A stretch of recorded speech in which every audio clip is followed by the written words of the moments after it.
গরমকাল আসলেই আমার বাসায় এই সবজিটা অনেক রান্না করা হয়। কিছুদিন পর পরই এই সবজিটা রান্না করি। ছোট মাছ আর চিংড়ি মাছ দিয়ে রান্না করলে সবথেকে বেশি ভালো লাগে এই সবজিটা। এখন কি পুকুরের ছোট মাছ দিয়ে রান্না করবা? হ্যাঁ, ওই পুকুরের মাছগুলো দিয়েই রান্না করবে। এগুলো আমার ছোট মামা ধরছে।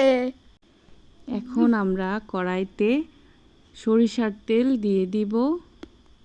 এখন অল্প অল্প করে ট্যাংরা মাছ আর পুঁটি মাছগুলো দিয়ে নিব, যেন হাত না পুড়ে।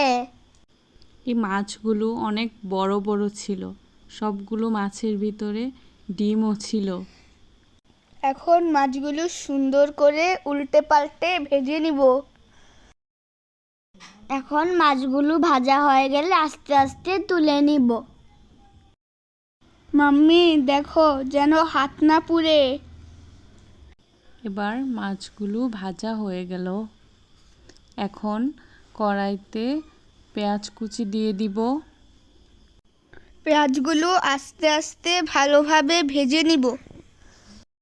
পেঁয়াজগুলি ভাজা হয়ে গেলে একটু পানি দিয়ে দিব। এখন একটা মশলা বানিয়ে নিব। রসুন, কাঁচামরিচ, পেঁয়াজ একসাথে করে থেতো করে নিলাম।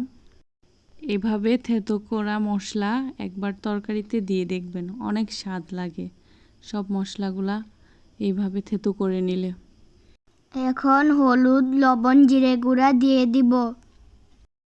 সব মশলাগুলো ভালোভাবে কষিয়ে নিব। এখন সর্ষেগুলো দিয়ে দিব। এই সর্ষে গরমে অনেক ভালো লাগে আমাদের খাইতে এবং শরীর ঠান্ডা ঠান্ডা রাখে সর্ষে। সর্ষেগুলো মশলার সাথে ভালোভাবে মিশিয়ে নিব। সর্ষেতে ঝোল দিতে হয় না, এই সবজিটার থেকে অনেক পানি ওঠে। এখন ভেজে রাখা ছোট মাছগুলো দিয়ে নিব। এবার সবগুলো একসাথে নাড়াচাড়া করে মিশিয়ে নিলেই হয়ে গেল সর্ষে দিয়ে ছোট মাছ রান্না। তারপর ঢাকনা দিয়ে ঢেকে দিব।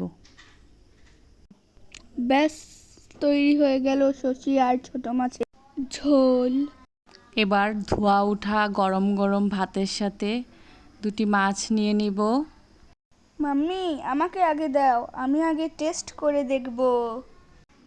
ওকে, দিচ্ছি। এভাবে ছোট মাছ রান্না করলে অনেক মজা হয় খেতে। এভাবে করে ছোট মাছ একবার রান্না করে খেয়ে দেখবেন। একবার খাইলে বারবার এভাবে রান্না করে খেতে মন চাইবে। হ্যাঁ মামুনি, ঠিক বলছো, একবার খাইলে বারবার খেতে চাইবে। অনেক টেস্টি হয়েছে এটা।